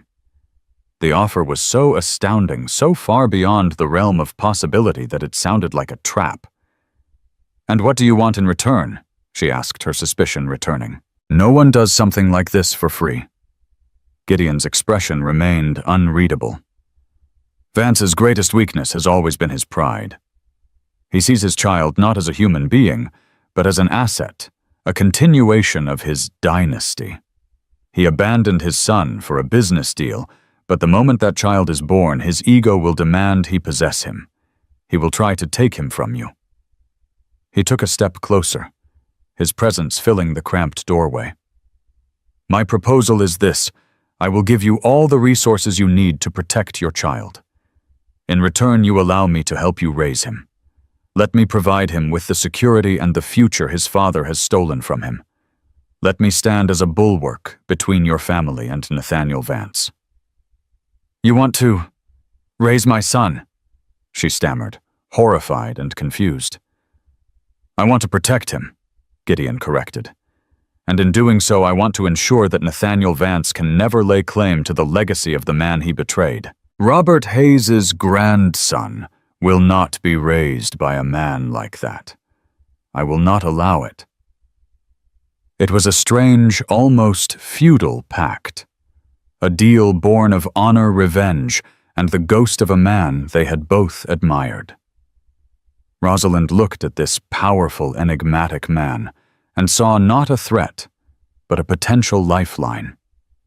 He was offering her and her unborn child a sanctuary. The alternative was the street. She thought of the cold humiliation of the grocery store, the damning red letters of the eviction notice, and Nathaniel's chilling words in the nursery. She had promised her son she would find a way. Perhaps this was it. A dangerous, unorthodox, and desperate way. "There will have to be conditions," she said, testing him, her mind slowly beginning to work again. "My son will have my name, Hayes, and I will be his mother, his only parent. You are a guardian, a benefactor, nothing more." Gideon nodded, accepting her terms without hesitation. "Of course, he is your son. I am simply offering my protection." Rosalind took a deep breath, a shaky, shuddering intake of air. She was making a deal with her husband's greatest enemy and trusting her future and her child's future to a man she barely knew. It was a leap of faith into a dark abyss. But it was better than the certain ruin that awaited her. "All right, Mr. Blackwood," she said, meeting his intense gaze. "You have a deal." The estate named Blackwood Manor was less a house and more a kingdom carved out of the lush rolling hills of upstate New York. A long winding driveway flanked by ancient oak trees led to a stately gray stone mansion that overlooked a private lake. It was a fortress of tranquility and wealth, a world away from the grime and desperation of her Brooklyn apartment. Gideon was true to his word. He was a discreet and respectful presence. He installed her in a beautiful suite of rooms overlooking the gardens, arranged for a team of the best prenatal doctors to make house calls, and ensured she had everything she could possibly need. His staff were professional and kind, led by a warm but no-nonsense housekeeper named Mrs. Gable. For the first time in months, Rosalind could breathe. She was safe. Gideon worked mostly from a large book-lined office on the ground floor, and their interactions were initially formal. They would occasionally share a quiet dinner, during which he would tell her stories about her father, in his early days, tales of his business acumen, his surprising humor, and his unwavering belief in people. Through Gideon, Rosalind felt a connection to the father she missed so dearly, and she began to see the man behind the ruthless corporate reputation. She saw a man of profound loyalty driven by a strict personal code of honor. As her due date approached, a strange, quiet companionship grew between them. He would find her in the library and wordlessly hand her a cup of decaffeinated tea. She would leave the business section of the newspaper on his desk, open to an article she thought he'd find interesting. They rarely spoke of Nathaniel, but his presence lingered like a poison in the air, the unspoken reason for their bizarre alliance. The night she went into labor, a fierce thunderstorm was raging outside, mirroring the beautiful chaos of birth. It was Gideon who found her breathing through a contraction in the hallway. His composure was absolute. He helped her to the car he had waiting already running, and spoke to her in a calm, steady voice during the drive to the private hospital wing he had reserved. He never left the waiting room. Oliver Hayes was born just as the sun began to rise, the storm having passed. He was small and perfect, with a tuft of dark hair and his mother's deep blue eyes. When the nurse brought him to Rosalind, her heart expanded with a love so fierce and all-encompassing it eclipsed all the pain and betrayal of the past year. He was hers. He was her reason for everything. Later that day, she allowed Gideon to see him. He stood in the doorway of her hospital room, looking hesitant for the first time since she'd met him. He seemed out of place, a titan of industry humbled by the sight of a tiny, sleeping infant. "Come in, Gideon," she said softly. He approached the bassinet slowly, his gaze fixed on the baby. He looked down at Oliver, his stern features softening into an expression of wonder and something else, something akin to reverence. "He looks like you," Gideon said, his voice quiet. "He has my eyes," Rosalind agreed, "but that frown is all his own." Gideon reached out a single finger and gently stroked the baby's cheek. Oliver stirred, but didn't wake. In that small, silent gesture, Rosalind saw the truth of his promise. This wasn't just about revenge against Nathaniel, or a debt to her father. This powerful, solitary man was captivated. Meanwhile, in Manhattan, Nathaniel Vance and Bianca Croft were on the cover of Vogue living their wedding, hailed as the society event of the year. The photos showed them in their sterile, art-filled apartment, smiling for the cameras, the perfect power couple. The article mentioned their plans for the future, for the Vance-Croft dynasty. There was no mention of a child. Nathaniel heard about the birth through a private investigator he had hired to track Rosalind. The news landed with a thud in his chest. A son. He had a son. He saw the pictures the PI had taken from a distance, Rosalind leaving the hospital looking tired but radiant, and Gideon Blackwood, his sworn enemy, carrying the baby's car seat with a proprietary air. A black, possessive rage filled him. Blackwood was meddling in his affairs, touching what was his. "What is it, darling?" Bianca asked, walking into his study, dripping in jewels from a party they were about to attend. "Nothing," Nathaniel snapped, closing the laptop. "Just a business annoyance." But it wasn't just an annoyance. It was a seed of obsession. The son he had ordered to be erased was now alive, well, and under the protection of his greatest rival. The existence of Oliver Hayes was a loose thread in the perfect tapestry of his new life, and Nathaniel Vance did not tolerate loose threads. For now he would ignore it, consolidate his power, and enjoy his victory.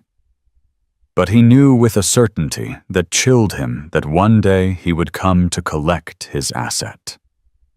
Back in the quiet serenity of Blackwood Manor, Rosalind watched Gideon hold Oliver, for the first time, his large, capable hands surprisingly gentle.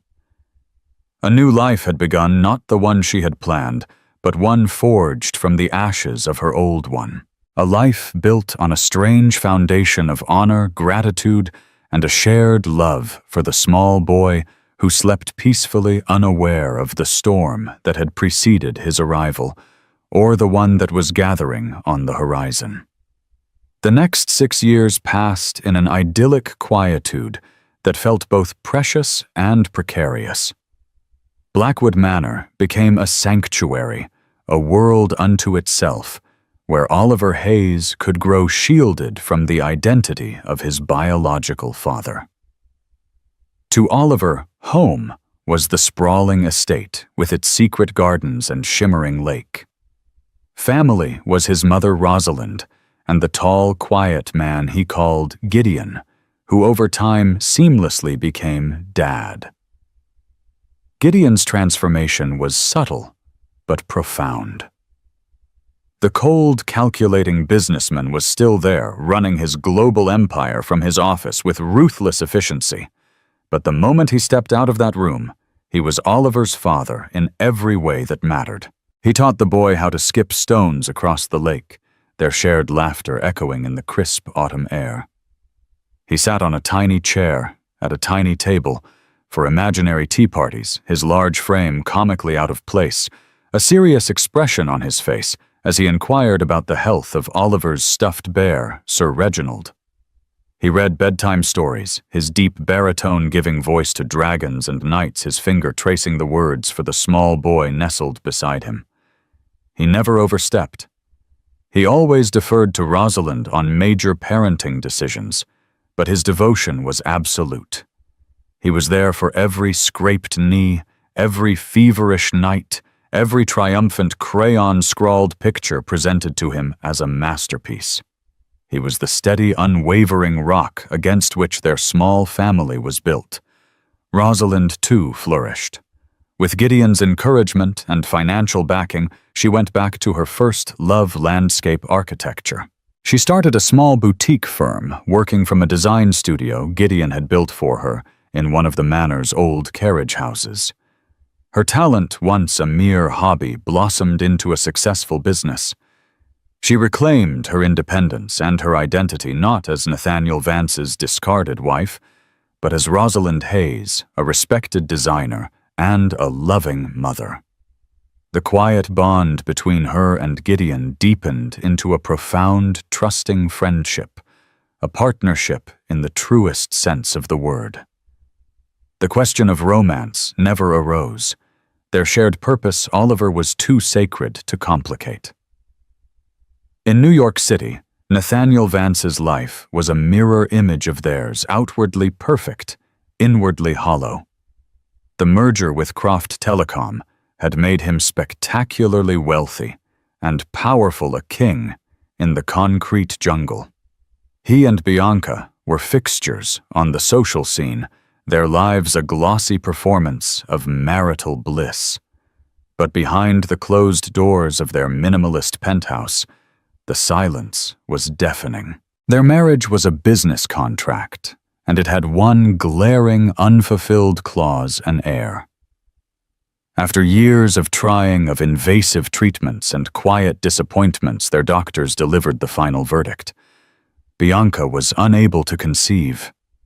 The news shattered the fragile truce of their relationship, exposing the transactional core. Conrad Croft began to look at his son-in-law with unconcealed disappointment. A dynasty required a successor. It was then that Nathaniel's thoughts began to drift then, to fixate on the son he had abandoned. The loose end was now a 6-year-old boy. His obsession started small. He paid his private investigator an exorbitant amount of money for updates. First came reports, then photographs. He would stare at them for hours in the dead of night, a glass of expensive scotch in his hand. There was Oliver, on a pony, Gideon leading him, a rare, genuine smile on the man's face. There was Oliver on a swing, his mother pushing him, her face alight with joy. There was Oliver, at a school play, dressed as a tree, with Gideon and Rosalind sitting in the front row, looking for all the world, like a proud, normal family. And in every photo, he saw a ghost of himself. The shape of the boy's jaw, the way his dark hair fell across his forehead. This was his son, his blood, his legacy. And Gideon Blackwood was raising him. The thought was a vile poison twisting his pride into a knot of jealous fury. Blackwood hadn't just beaten him in business. He had stolen his son, his very immortality. He started digging using his vast resources to unearth every detail of their lives. He learned Oliver's favorite color blue, his favorite food macaroni and cheese, and that he wanted to be an astronaut when he grew up. He knew the name of Oliver's teacher and his best friend. He became a digital phantom, a voyeur peering into the happy life he had thrown away. The breaking point came on his 42nd birthday. Bianca threw him a lavish party, a room full of people who admired his wealth but knew nothing of the man. As they toasted his success, he saw a new photo on his secure phone. It was of Oliver, a gap-toothed grin on his face, holding a homemade birthday card. The caption from the PI read, "Subject celebrating Gideon Blackwood's birthday." They were celebrating his enemy. His son was calling his enemy Dad. The illusion of his perfect life crumbled into dust. The wealth, the power, the beautiful wife, it was all meaningless. He didn't want a dynasty anymore. He wanted his son. The boy was no longer a complication to be erased or an asset to be possessed. In Nathaniel's warped mind, Oliver had become the prize in the ultimate competition against Gideon Blackwood. And Nathaniel Vance never, ever lost. He picked up the phone and dialed the number for the most ruthless family law attorney in the state. "My name is Nathaniel Vance," he said, his voice cold and clear. "I want to get custody of my son." The legal documents arrived on a crisp October morning, delivered by a stone-faced courier. The sheer thickness of the binder was an act of intimidation in itself. Rosalind's hands trembled as she read the petition. Nathaniel Vance versus Rosalind Hayes for sole, legal, and physical custody of Oliver Hayes. The petition was a work of fiction, a masterpiece of character assassination. It painted her as an unstable gold-digging opportunist who had fallen into the clutches of Gideon Blackwood, a man of questionable character who had insidiously alienated the child from his natural father. It portrayed Nathaniel as the grieving father who, after a period of emotional turmoil following their acrimonious divorce, was now financially and emotionally prepared to provide his son with the stable, loving home he deserved. It was filled with lies, half-truths, and cruel inversions of reality. Gideon read it over her shoulder, his face hardening into granite. "He's not just coming for Oliver," he said, his voice a low growl. "He's coming for everything. He wants to destroy us." The battle that followed was brutal and public. Nathaniel used the media as his personal weapon, leaking sanitized versions of his court filings to gossip columnists. Headlines screamed across tabloids, "Twy Coon fights to reclaim son from billionaire rival." They were portrayed as the villains in his carefully crafted narrative. Nathaniel's lawyers were relentless. They subpoenaed Rosalind's financial records, her therapy notes from after the divorce, her business contracts. They deposed Mrs. Gable and other members of the staff, trying to twist their loyalty into evidence of a conspiracy. They argued that Blackwood Manor was not a home, but a gilded prison, and that Gideon's presence was detrimental to the child's development. The day Rosalind had to give her deposition was one of the worst of her life. For 6 hours, Nathaniel's lead attorney, a shark in a $1,000 suit named Beatrice Shaw, picked apart her life, her choices, her very worth as a mother. Miss Hayes, Shaw began, her voice dripping with condescension. Isn't it true that you were penniless and facing eviction when you accepted Mr. Blackwood's generous offer? I was in a difficult situation because my ex-husband illegally cut me off from all marital assets. Rosalind countered, her voice steady, despite the furious pounding of her heart. So you entered into a financial arrangement with your ex-husband's known business enemy, an arrangement that provided you with a life of luxury in exchange for, what exactly, your son's affection? I made an alliance to protect my child. Or did you sell him? Shaw hissed. The cruelty of the question struck her with physical force, but she met the lawyer's gaze. My son is not a commodity. That's a concept you should discuss with your client. Gideon, meanwhile, was fighting a war on a different front. He used his own formidable resources not to attack, but to defend. His legal team was a quiet army of the best minds in the country. They built a fortress of evidence documenting Oliver's happy, stable, and richly fulfilling life. They had photos, videos, school reports, and testimony from teachers, doctors, and friends, all painting a picture of a cherished and thriving little boy. The climax arrived in the sterile, wood-paneled quiet of a closed-door custody hearing. Nathaniel was there, looking powerful and confident in a dark suit. Bianca, a silent, anxious statue beside him.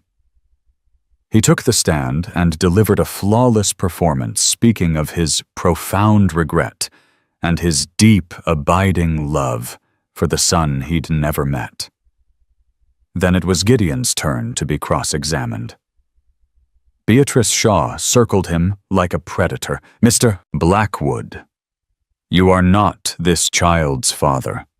You have no biological claim, no legal right. What are you exactly to Oliver Hayes? Gideon looked not at the lawyer, but at the judge. His voice when he spoke was calm and clear, devoid of the anger they were trying to provoke. I am the man who holds his hand when he's scared of the dark. I am the one who cheers the loudest at his soccer games. I am the one who explains why the sky is blue and who listens to his knock-knock jokes even when I know the punchline. You are correct. I have no biological claim. My claim is written in the 6 years of bedtime stories, bandaged knees, and unconditional love. I am his father in every way that counts. I am his dad. The final blow, however, came from an unexpected source. Gideon's lawyers called Bianca Croft Vance to the stand. Nathaniel's team objected furiously, but the judge allowed it. Bianca was pale, her composure fragile. Gideon's lawyer, a calm, methodical man, approached her gently. As Mrs. Croft Vance, in his petition, your husband states his desire to provide a stable 2-parent home for his son. Do you share this desire? Bianca hesitated, her eyes darting towards Nathaniel, who gave her a look of pure menace. She took a shaky breath. I do, she whispered. And do you feel you can provide that stability given the circumstances of your marriage? Yes. The lawyer paused, then placed a file on the witness stand.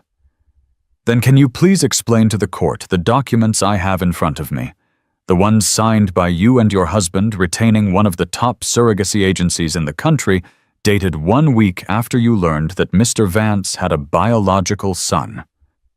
The courtroom fell silent. Nathaniel went rigid. Your Honor, the lawyer continued, Mr. Vance has not been seeking a son. He has been seeking an heir. When it became clear his wife could not provide one, he turned to the son he had previously discarded as a loose end. This is not about love. It is about acquisition. Bianca stared at the documents, then at her husband. and something inside her broke. The years of emotional neglect of being a pawn in his dynastic ambitions, it all came to a head. "He told me," she said, her voice trembling, but finding a new strength. "He told me the child was a mistake. He told me Rosalind wasn't fit.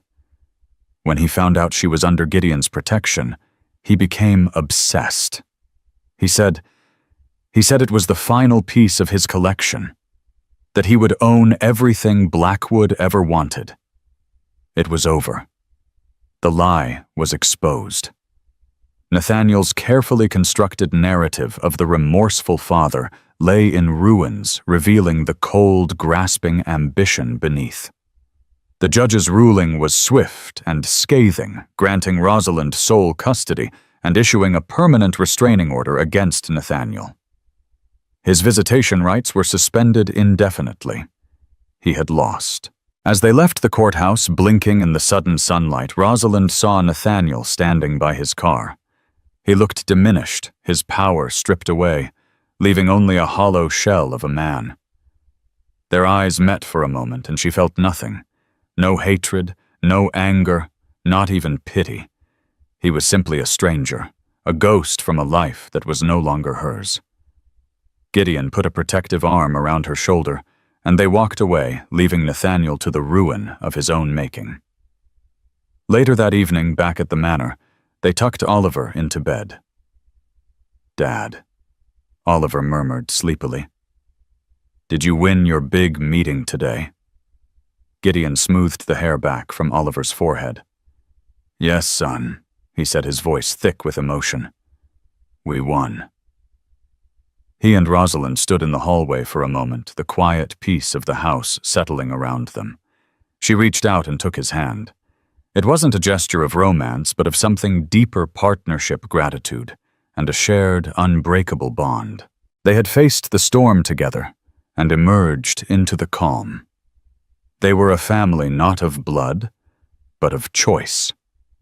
And in the quiet fortress of Blackwood Manor, they were finally truly home. And so the empire built on lies crumbled, and the family built on love stood stronger than ever. Nathaniel Vance learned the hardest lesson of all, that a child is not a possession to be claimed, and a family cannot be acquired through a hostile takeover. Rosalind Gideon and Oliver proved that the truest bonds are not forged by blood, but by choice, by sacrifice, and by showing up every single day. Their story is a powerful reminder that even in the face of the cruelest betrayal, new beginnings are possible, and sometimes the greatest protector comes from the most unexpected place. What did you think of Rosalind's journey and Gideon's ultimate act of loyalty? Let us know in the comments below. If this story of resilience and unexpected love moved you, please give this video a thumbs up. Share it with someone who loves a story of justice, and don't forget to subscribe to our channel for more real-life dramas that will keep you on the edge of your seat. Thank you for listening.